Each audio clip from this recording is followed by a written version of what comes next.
Baik, di sini saya akan menjelaskan mengenai analisis perubahan harga menurut perspektif ekonomi mikro. Untuk yang pertama yaitu deskripsi kasus.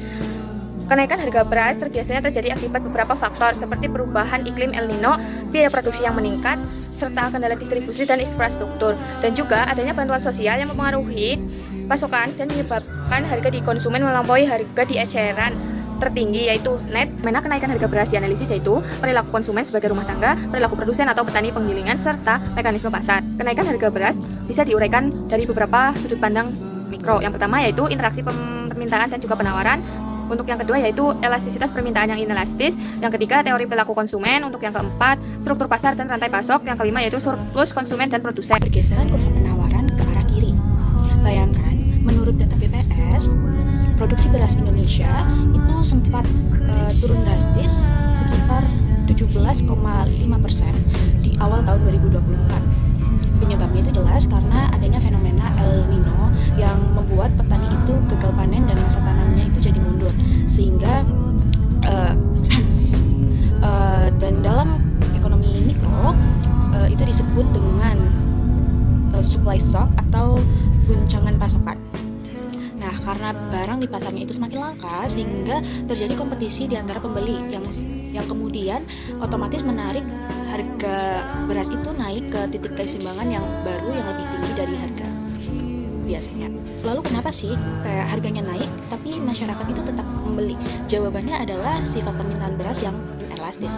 Bagi kita orang Indonesia, nasi itu sebagai kebutuhan primer sehingga dan belum ada penggantinya.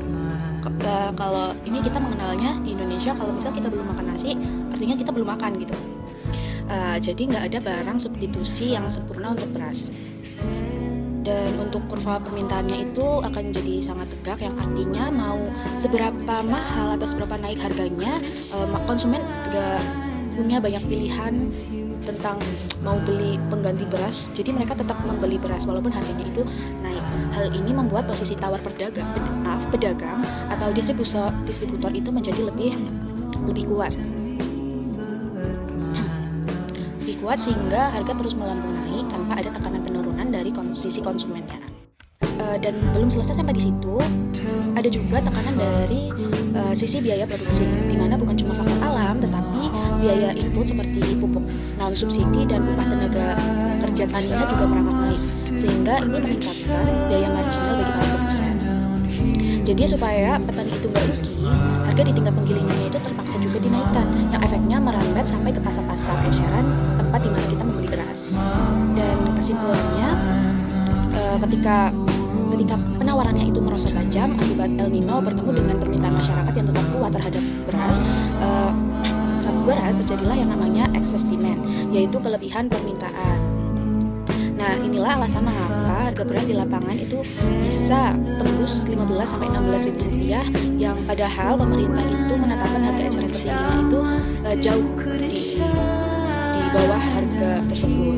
Secara ekonomi, pasar sedang menunjukkan bahwa stok yang tersedia memang tidak cukup untuk memenuhi kebutuhan pada harga normal.